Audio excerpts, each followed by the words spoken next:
Përshëndetje të nderuar miq, do të shkojmë në Kosovë për të folur për situatën politike, çfarë do ndodh tani pas dorëheqjes së Memdi Krasniqit nga PDK-ja. Kandidati kryesor deri tani dhe i vetëm duket se kur do të shkojë pra deri në fund do të jetë Bedri Hamza, të cilin dje e bekoi edhe Krasniqi kur tha që është pro ti, por nuk do ishte gabim qoftë do të kandidonte, pra do ta mirëpriste një kandidim edhe të Enver Hoxhait dhe të personave të tjerë, të zyrtarëve, politikanëve, njerëzve me peshë brenda PDK-s dhe jo vetëm, por si do të ndikoj kjo në zgjidhjen edhe të ngërçit politik për qeverinë e re apo zgjidhjet e parakohshme, do të flasim me profesorin Selatin Koceri. Profesor, përshëndetje dhe faleminderit. Përshëndetje, faleminderit për ftesën. Faleminderit ju profesor për analizat dhe mendimet tuaja për situatën politike aty. Por çfarë do ndodh tani kjo dorëheqje? Ishte e pritshme për ju apo pas rezultatit, sepse në zgjedhjet e kaluara doli i pari për zgjedhjet vendore, në këtë rast mori përgjegjësinë, apo ndikuan dhe ndoshta konfliktet e brendshme si ajo me Drovsin, por sipas mediave edhe në Gjilanën e në Prizren, nuk është se janë gjëra të vajnë brenda strukturave, duke mos shtuar këtu humbjen në Mitrovic që ishte goditja e fundit. Mendoj se dorëheqja e Memlit ka ardhur si një reflektim dhe përgjithësi mu për shkak të rezultateve të fundit në zgjedhjet lokale. E mendoj që është një akt i mirë që veproi dje Memli me dorëheqjen e tij të parevokueshme dhe i ka hap rrugë në një farë mënyre një momentumi të ri në Partinë Demokratike të Kosovës. Themi se rezultatet e Memlit deri këtu e kanë pas maksimumin dhe për të kësaj nuk mund të shkojnë. Ajo ma e keqja që i ndodhi kohëve të fundit apo për këto 2 vitet e fundit është se u krijuan fraksione brenda Partisë Demokratike. Nuk do të thotë kjo se s'ka pas edhe më herë të fraksione, por tani ky fraksioni i ashtu quajtur lista e zotit Ladrovci ishte një ndarje të cilën nuk mund ta përballoj dot Partia Demokratike, por asnjë parti e cila sigurisht do t'i prekej bastioni. Në këtë rast ne e dim që bastion kryesor në PDK është regioni i Drenicës, Skenderaj dhe Drenasi. Dhe në këtë rast Memli sikur u fut peng me rastin e kandidimit të Petrit Hajdarit për kryetar të Drenasit, dhe me patjetër me humbjen që u bë në Drenas nuk është pritur diçka tjetër. Themi se mirë ka vepru edhe në një farë mënyre ka pengu krijimin e një fraksioni tjetër. Unë nuk do të thoja të barabartë me fraksionin e Limajt, kur e kishte formuar nismën social-demokrate, dhe tani atje një komunë e kemi vazhdimisht në udhëheqje të nismës social-demokrate, edhe ato 25.000 vota të cilat arrin të bëj kryesisht në një region zoti Limaj, kanë mbetur vota të Limaj apo në një farë mënyrë të një fraksioni i cili ishte krijuar në atë kohë. Unë mendoj se dorëheqja e zotit Memli do t'i mundësoj ndoshta edhe rikthimit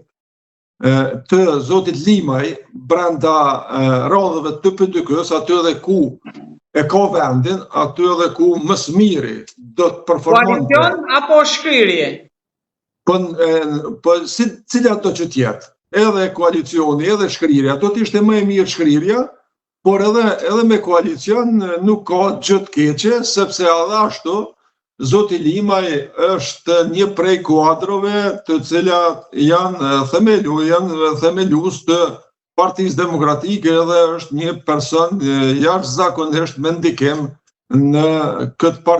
ka qenë. Por edhe vazhdon të ketë, sepse shumë përkras, apo të thuaj se ai elektorat që shkojnë të zoti Lima janë elektorati PDK-s. Po ashtu, edhe Ramiz Ladrovci, lëvizjet e fundit të tij, të cilat ishin takim me Albulena Haxhiun, edhe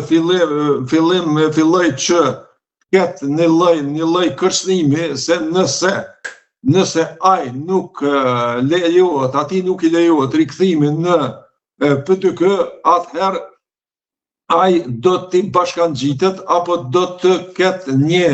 parti të re politike, një iniciativë qytetare e cila nuk do të bashkëpunojë me PDK-n, por do të jetë në një farë mënyre në anën e Vjosës ose të Albin Kurtit, dhe për këtë ka pasur biseda dhe takime zoti Ladrovci. Prandaj mendoj që Memli është futur vetë në këtë, sepse kishte thënë se nëse fiton Ladrovci, unë do të tërhiqem edhe do të jap dorëheqje, i qëndroj fjalës vetë, edhe mendoj ka bërë shumë mirë. Nuk mund të themi se Memli ka qenë i pasuksesshëm, Memli e ka rehabilituar, ka kthy në një fuqi Partinë Demokratike të Kosovës, por konsideroj se ky ishte maksimumi që mund të bën Memli për Partinë Demokratike, andaj dorëheqja ka qenë e pashmangshme. A u bë lider zoti Ret Kocere apo një politikan si shumë të tjerë? Memli është një politikan, them, i zakonshëm, por PDK-ja me qëllim ka zgjedhur në mënyrë që të ketë hapësirë apo të ketë shtrirje edhe në hapësirat urbane. Sepse Partia Demokratike sikur radhitet në grupin e partive apo që përbëhet prej antarësisë me shumicë të fshatrave, apo partije dalë nga lufta. Prandaj mori një reper për këtë. Po, në zonat urbane ka pas shumë pak ndikim, por edhe një kohë ju kujtohet kur Fatmir Lima i ka qenë kandidat për kryetar të Prishtinës, ka pas arritur të jetë në balotazh Fatmiri me Isa Mustafën, edhe domethënë atëherë veç Fatmiri arriti, por ishte thimi triumfal nga Haga, edhe kishte arritur që të ketë numër të madh votave, dhe pas kësaj tani Urani gjithashtu arriti një numër rekord të votave në Prishtinë, themi aty barabar me dy parti tjera,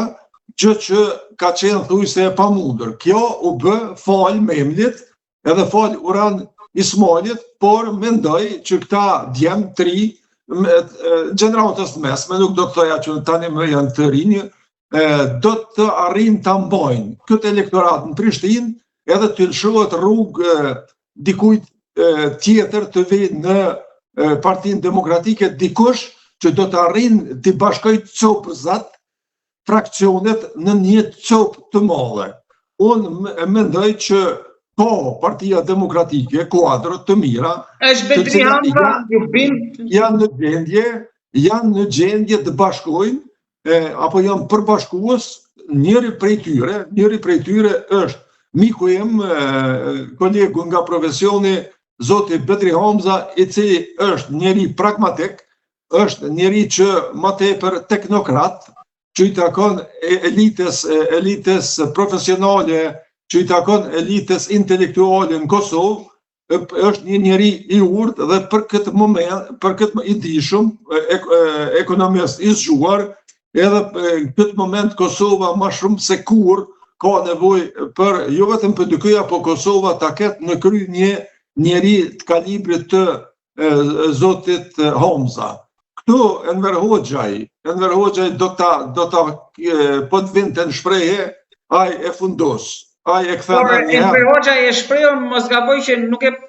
heq vija tek kuqe për një koalicion me vetvendosjen. Nëse nuk gabojnë para disa muaj. Mu për atë arsye ai nuk duhet të vjen në shprehje, sepse në këtë formë ti nënshtrohesh lëvizjes vetëvendosje vërtet është e padinjitetshme, edhe nuk i takon sidomos Partisë Demokratike të Kosovës, e cila luftohet pa mëshirshëm nga ona e vetëvendosje, konkretisht nga Albin Kurti dhe kështu Enver Hoxhaj e ka thënë atë vetëm vetë si ka menduar dhe për pozicion të vetin absolut nuk është koordinuar me Partinë Demokratike, kështu që unë nuk e shoh në asnjë rrethon alternativ zotin Homza. Këtu para zotit Hoxhaj duhet të vjen shprehje Agim Aliu i Ferizajt, kryetari i Ferizajt, i cili është një personalitet themi i barabart apo në disa aspekte mund t'ja kaloj zotit Homza, por megjithatë në këto momente është shumë më i verifikuar zoti Homza, sepse e kemi pa në krye të Ministrisë së Financave dhe në krye ka qenë njeriu i jashtëzakonshëm dhe në kohën e zotit Homza kemi pas një ministri, një ekonomi, një buxhet i cili vërtet është për të mbajtur mend, dhe prandaj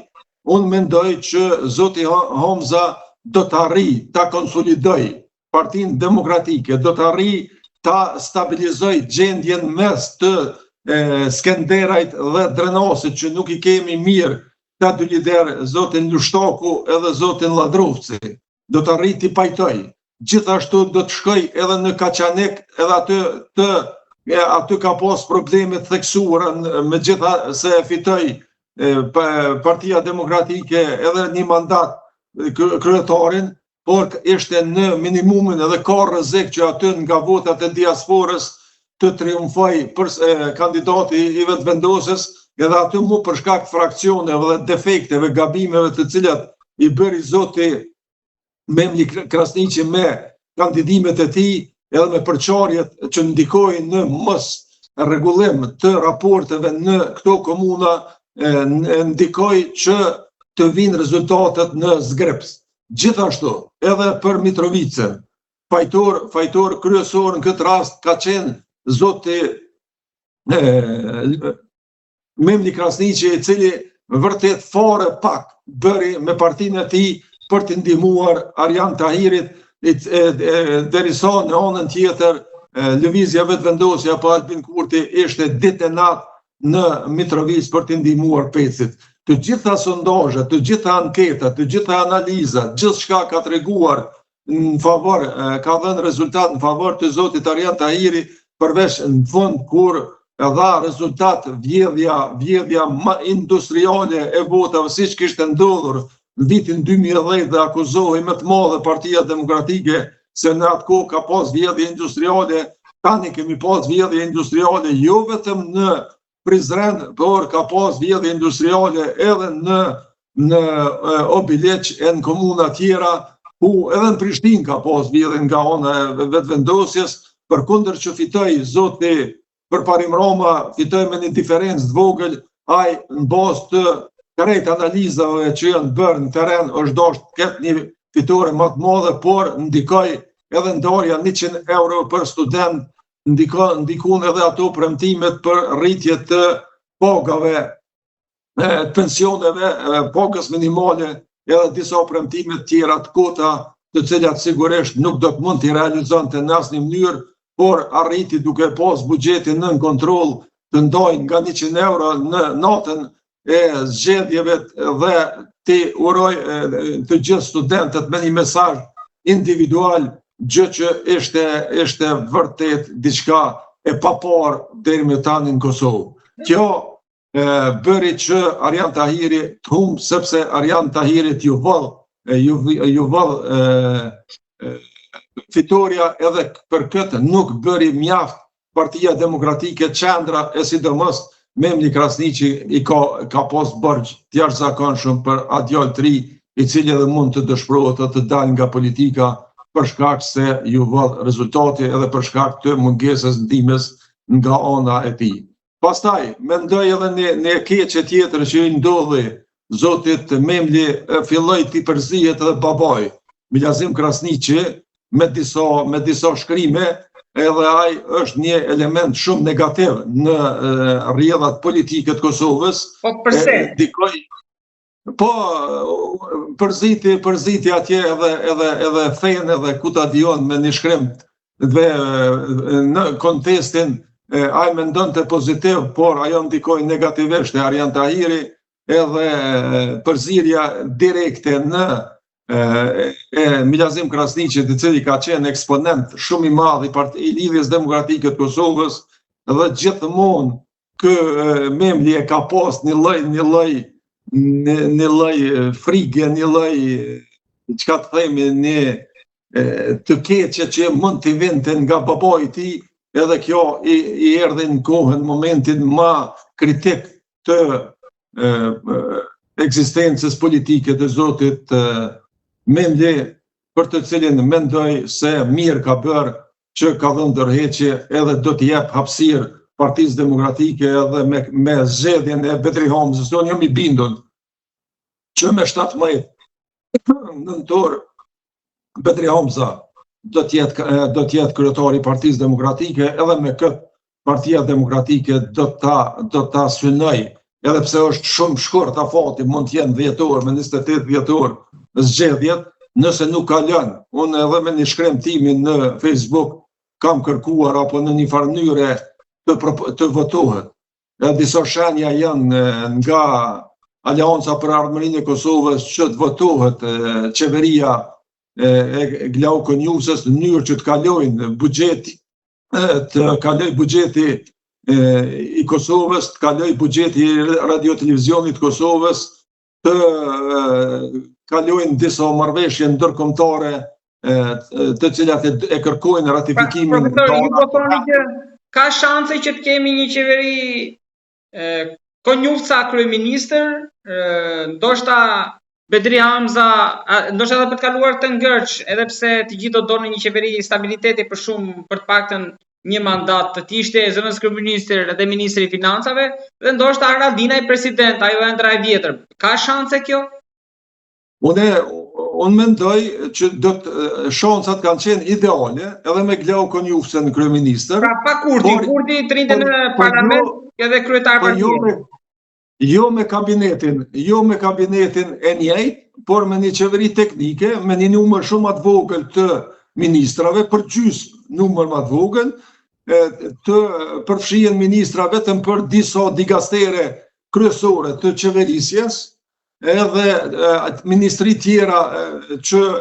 edhe mund të ekzistojnë për të udhëhequr nëpërmjet të drejtorëve apo zavens ministrave,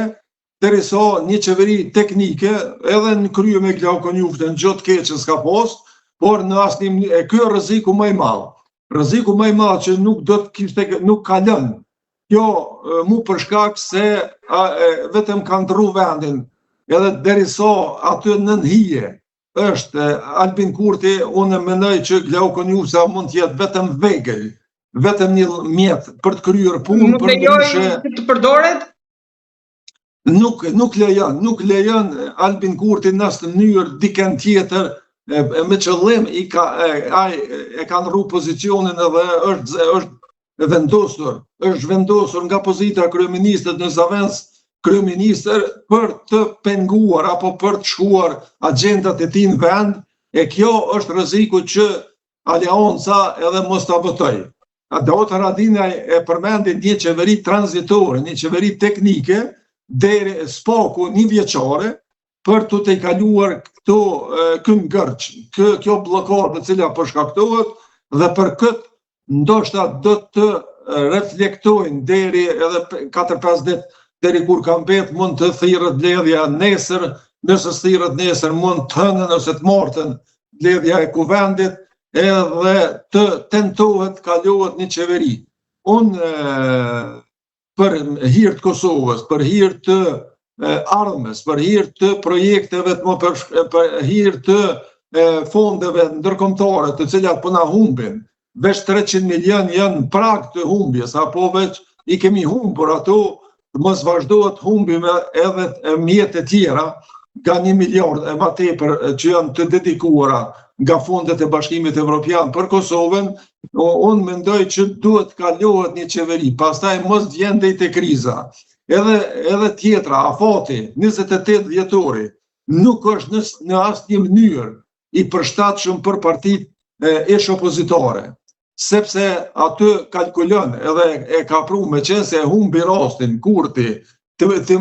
mos i mbaj zgjedhjet e përgjithshme bashkë me zgjedhjet lokale, as me balotazhin. Tani e ka vetëm në afat 28 dhjetor, në kohën kur mërgata kosovare e vërshojnë Kosovën, edhe ky është ende shumë i sigurt, se nga mërgata do të ketë përfitimet votave. Nëse mërgata edhe nëse votojnë, dhe ata janë në pendim, me në post, ata nuk votojnë shumë, nuk votojnë, numri tyre nuk është i madh, edhe nuk është dert fare, por ata kur të vinë Kosovë, ata ndikojnë shumë edhe te familjet, sepse me para blejnë votën Kosovë në adresë të Albin Kurtit. Domethënë nëse neve na vinë 50.000 emigrantë në kohë pushimesh të dhjetorit dhe janarit, atëherë ajo mund të shumëzohet me 3 ose me 4. Dhe 150.000 vota minimum i vinë nga diaspora për shkak se dhe anëtarët e familjes për shkak të gjendjes tyre ekonomike mjafton 100 eush, 200 eush të hedhet një familje dhe ata për ato para edhe e votojnë pa marrë parasysh kënë, sepse vetë Albin Kurti ka thënë, popullata e Kosovës 45% është analfabet. Edhe për fat keq, shumica e analfabetëve funksional janë në vetëvendosje, edhe të tillët me pak para, edhe ashtu me një mosnjohje, mos reflektim, mund të votojnë edhe për një mandat, gjë që do të ishte katastrofale për të ardhmen e Republikës Kosovës. Profesor, dhe diçka të fundit kam. Bëhen gjitha këto gjëra në PDK pa ditur gjë ata në Hag? Edhe një herë lutem. Bëhen gjitha këto lëvizje brenda PDK-s pa ditur gjë ata që janë në Hag? Ja, ata informohen, por jam i bindur që... Informohen pas apo edhe para që mund të kenë direktive?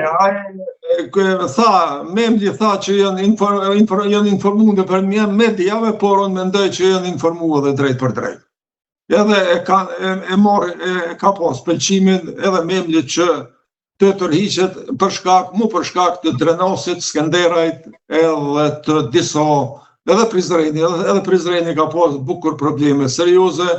Kaçaniku edhe me këtë ka bërë mirë Memli, edhe e urojmë, e përgëzojmë për një hap të jashtëzakonshëm, edhe për një hapësirë që ja ka dhënë ecjes përpara, sepse vetëm me PDK-n mund të sfidohet lëvizja vetëvendosje, edhe në zgjedhjet e ardhshme spaku të jetë më e fortë, spaku të afrohet 30%, edhe nëse PDK-ja i afrohet 30%, atëherë VV-ja do të bije nën 35, aty të 35, me këtë do të jetë e pafuqishme që për të ndikuar apo për të fituar 40 deputet, pastaj për të vazhduar ende me këtë qeverisje uzurpatore e cila veç përbën 9 muj, e cila ka uzurpuar qeverinë e Kosovës edhe nuk lëshon, i ka zënë frymën shtetit edhe po e rrezikon sistemin ligjor juridik të shtetit. Këtë e pam edhe me rastin e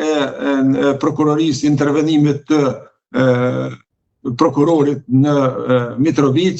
kur u dërgua një lidhje familjare me zotin Peci, pastaj e ndrruan përsëri doli tjetë lidhje, babaj në gjykatën kushtetuese, babaj prokurorit. Domethënë, ka arritur ta kap në një farë mënyrë edhe institucionin e fundit të cilin e ka. Tani rrezikojmë duket mars, edhe gjykata kushtetuese të mbetet pa dy antar, ne Kosova nëse mbetet pa gjykatë kushtetuese, atëherë do të rrezikohet seriozisht rendi kushtetues i Republikës edhe do të rrezikohet shteti, ekzistenca e shtetit në përgjithësi. Këtë po e synon Albin Kurti, po e synon Republikën e Tretë, po e synon një republikë fantome e cila kur nuk do të shpollet, e cila kur nuk do të formohet, edhe kur nuk do të njihet nga shtetet e bashkuara të Amerikës. Këtë Kosovë, kështu të pavarur, multietnike, me kushtetut, me planin e ahtisarit, e ka njoft 120 shtete, prandaj të gjithë ata që e luftojnë edhe janë kundër kësaj, e rrezikojnë sistemin juridik ligjor të Republikës Kosovës dhe ata duhet të shmangen apo duhet të lëshojnë rrugë njerëzve të cilët vërtet dinë të ndërtojnë dhe të çojnë Kosovën drejt integrimeve euroatlantike edhe të BE-s. Profesor, faleminderit shumë për bisedën dhe për analizën e shpejtë për këtë ngjarje që duket sikur sapo ka nisur, për sa i përket një tjetër cikli të ri, jo vetëm brenda PTK, por edhe për qeverinë dhe skemat e reja. Do të kenë ngjarje të reja, presim që konventa e Partisë Demokratike të kalojë si është më së miri, presim që aty të ketë pajtime në mes të Drenos të Skënderaj dhe presim që Betri Hamza të promovohet kryetari i partisë dhe priten ditë të mira për Partinë Demokratike në të ardhmen me Betri Hamzën në kry të Partisë Demokratike. Faleminderit shumë profesor.